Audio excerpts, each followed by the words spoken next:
Mon grand frère du village, Fridolin, que le philosophe que j'apprécie énormément, dont je possède d'ailleurs le bouquin, Les Chroniques de la fin sur Paul Biya, est réapparu subitement de son terrier où il se cachait et où la nation entière s'est inquiétée parce qu'on se demandait où il se trouve. Et là, il est en train d'alimenter la version selon laquelle les gens accuseraient Jean-Pierre Amour-Bellinga par tribalisme. C'est une incongruité nourrie par Dieudonné et Somba qui, pour semer la diversion dans les esprits des gens qui ne font que réclamer justice, veut faire croire que, comme Amour Bellinga est le Camerounais le plus prospère de tous les temps, les gens n'auraient pas accepté qu'un Écan, un Betty, accède à une telle fortune et une telle, un tel essor économique. C'est une ânerie, bien évidemment. Je ne suis pas Bamileke, je ne suis pas Mondang, je ne suis pas Tupuri. Je suis moi-même du peuple élu. D'ailleurs, mon nom le témoigne. Ekan, vous ajoutez un A, ça donne Ekanga. Donc, ce n'est pas par jalousie. D'autant plus que ce n'est pas par jalousie également que nous fustigeons la malgouvernance de Paul Biya. Si nous sommes contents de voir Amour Bellinga en prison, c'est pour les mêmes raisons pour lesquelles nous avons critiqué le boss suprême du Cameroun, à savoir Paul Biya.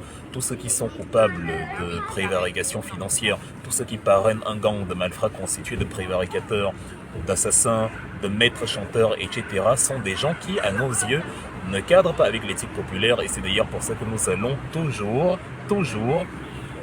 chaque jour que Dieu fait nous insurger contre eux. Si les gens n'aiment donc pas Amour Bellinga, et si tout Yaoundé est calme depuis qu'il est parti, et si tout Yaoundé est transi d'effroi à l'idée qu'il soit libéré, quand vous mettez sur Facebook simplement en plaisantant qu'Amour Bellinga a été libéré, il n'y a personne qui apprécie, ça traumatise tout le monde. C'est parce que les gens voient en lui un criminel qui contribue fortement à l'insécurité politique, l'insécurité sociale au Cameroun.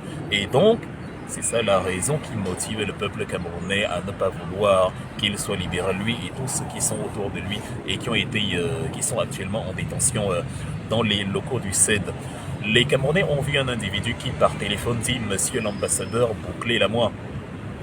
Les Camerounais ont vu quelqu'un qui parle à un secrétaire général de la police comme s'il était en train de parler à son petit cousin, sachant qu'il n'est pas le premier opérateur économique en argent public par ailleurs du pays, sachant qu'il n'est pas le premier homme d'affaires, qu'il soit Ekan ou que sais-je encore, les Camerounais n'ont pas eu une aversion, une antipathie particulière envers lui parce qu'il serait du peuple élu ou parce qu'il serait le premier non-Bamileke à avoir une telle ascension matérielle. Non, les Camerounais ont vu quelqu'un qui s'arroge des pouvoirs régaliens, des pouvoirs politiques, militaires, parapolitiques et paramilitaires que même les entités officielles ne possèdent pas.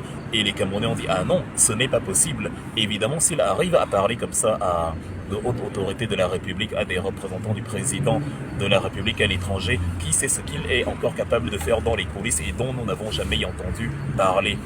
Il s'avère donc que dans la foulée de tout ça, la personne elle-même qui a été assassinée, Martinez Zogo, vous dit que les gens qui menacent d'attenter à ma vie sont Jean-Pierre Amour Bellinga, et on mentionne bien son nom, c'est Martinez, c'est la victime elle-même qui le dit.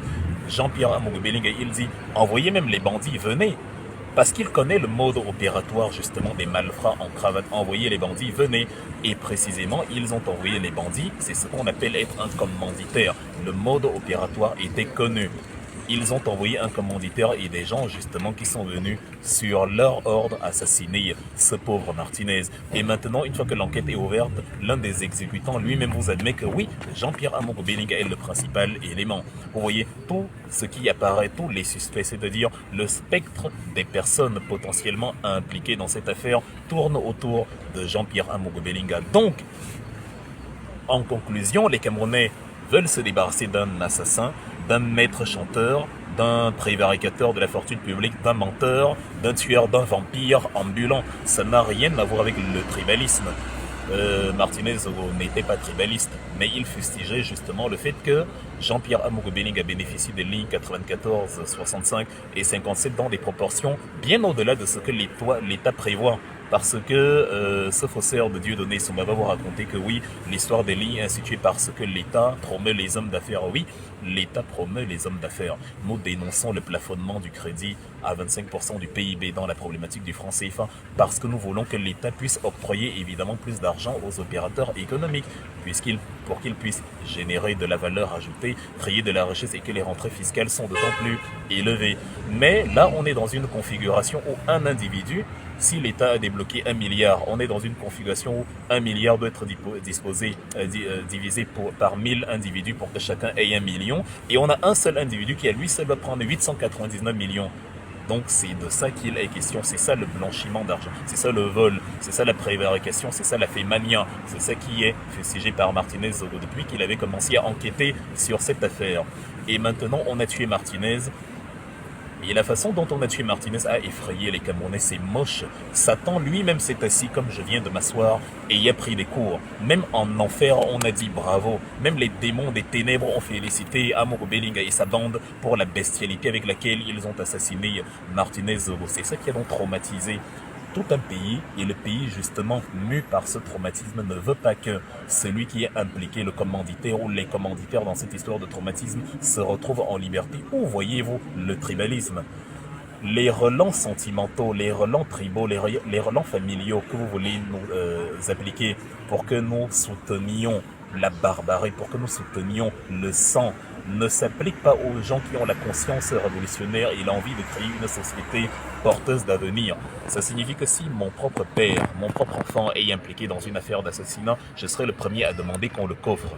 Si ma mère est impliquée, si mon cousin, si ma fille, mon oncle, ce que vous voulez, il faut traquer les criminels, il ne faut pas cautionner le crime. Donc, nous sommes justement animés par cet idéal-là. Rémi Ngono n'est pas Bamileke, il n'est pas Fulbe, il n'est pas Mundang, il n'est pas Bamoun, mais il est animé comme Martinez était animé justement par l'idéal de justice. Charles Eteba et qui combattait et qui fustigeait aussi la même prévarication financière quand il dit dans les paradoxes du pays organisateur en 2008, il écrit en sous-titre élite productrice et prédatrice, le cas de la province du Sud, dont les élites, au lieu qu'elles soient productrices, il dit bien ou prédatrices, au lieu qu'elles soient productrices, elles sont prédatrices. C'est ça le sous-entendu quand il dit élite productrice ou prédatrice. Ça veut dire, vous êtes là pour produire ou pour manger. Est-ce qu'il est tribaliste? Quand le chef du village de Minkan, avant qu'il ne se fasse amadouer par le sous-préfet, quand il lui dit, bon moi, tes sons maçons ne m'intéressent pas, est-ce qu'il est tribaliste?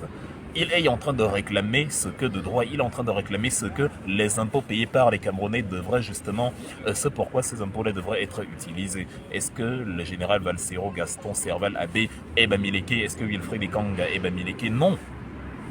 Dans cette idée-là, cher Fridolin, cher philosophe, toi qui te plaignais que il y a des malfrats à ta poursuite, nous allons te défendre si tu es réellement en danger, que ce soit les Bamileke ou les Mondo, les Tupuri qui te poursuivent, parce que nous respectons la vie et la dignité humaine. Mais en même temps, nous allons t'accuser de complicité, de barbarie si tu t'allies avec les barbares. C'est de ça qu'il est question. Il faut anéantir, parce que c'est faux. Il faut anéantir de l'espace public l'idée selon laquelle c'est le tribalisme qui nourrit la haine ou le matraquage médiatique contre Amogo Belinga. Non, ce n'est pas ça, c'est la volonté de justice. J'assume et nous assumons totalement que oui, il y a un déferlement, une cabale contre Amogo Belinga. Mais elle est justifiée, nous n'avons pas caché nos intentions, c'est exactement ce que nous voulons faire. Parce que nous ne voulons pas qu'un assassin ait encore la possibilité de respirer. Nous ne voulons pas qu'un tueur en série, un maître chanteur, un narcissique pervers ait encore la possibilité de se mouvoir dans les rues de la République et de bénéficier du ciel de la liberté. Il s'agit de ça et rien d'autre. Et si maintenant vous nourrissez parce que vous espérez que il sera libéré un jour, je vous ai déjà dit d'oublier, je vous dis toujours d'oublier, il n'y aura plus de hommes en liberté, enlevez ça, rayez cela de vos papiers, comme dirait Molière dans le Misanthrope. Donc, enlevez cela de vos esprits, il ne sera jamais libéré, jamais de chez jamais. Donc, oubliez que oui, on va le défendre et quand il va être libéré, il va nous payer parce qu'on l'aura défendu à corps et à cri. Beaucoup l'ont fait avant vous, pour Paul Biya dans la diaspora. Beaucoup l'ont fait avant vous pour la mangeoire, pour la sardine. Ça n'a pas fonctionné. Ce n'est pas Amogo Belinga qui va changer vos vies. Trouvez un autre business model. S'il vous plaît, quand on est un intellectuel, quand on est quelqu'un qui éduque, qui enseigne, on est là pour véhiculer l'idée d'éthique sociale et l'idée de vertu et non pour divertir des esprits innocents qui cherchent la vérité et qui voulaient distiller des âneries du type c'est par tribalisme que nous poursuivons Amogo Belinga. Les pires pourfendeurs d'Amogo Belinga, c'est-à-dire les Wilfried Ekanga, les Rémi Ngono, etc., les plus gros adversaires d'Amogo Belinga, ceux qui mènent une campagne médiatique contre lui, sont pour la plupart des non-Bamileke. Mais comme vous aimez alimenter le tribalisme, à cela vous dites que oui, tu fais le sale boulot pour les Bamileke. C'est ça le mauvais jeu, le jeu pervers auquel vous êtes en train de vous livrer. C'est-à-dire, quand ce sont les Bamileke, vous dites c'est par tribalisme. Quand ce sont ses propres frères, vous dites non, ils se font instrumentaliser par les Bamileke, mais finalement, qu'est-ce que vous voulez? Alors, de grâce, il est encore temps de faire marche arrière et d'être accepté par ce peuple-là que vous êtes en train de vous mettre dangereusement à dos. Une fois qu'il sera coffré et que ça ne servira plus à rien de défendre Amogo Belinga, une fois qu'il sera coffré dans les géoles de Kondengyo du CED avec pour verdict la condamnation à vie, vous n'aurez plus aucune raison de le défendre. Mais ce peuple-là que vous êtes en train d'essayer d'imbéciliser va se souvenir que pour les besoins de votre pancréas, pour le désir du tube digestif et pour le bien-être de vos sucs gastriques, vous êtes alliés en concubinage pervers à une entité vampirique qui n'attendait même plus minuit pour tuer ses concitoyens. J'espère pour vous que vous serez capable de supporter le retour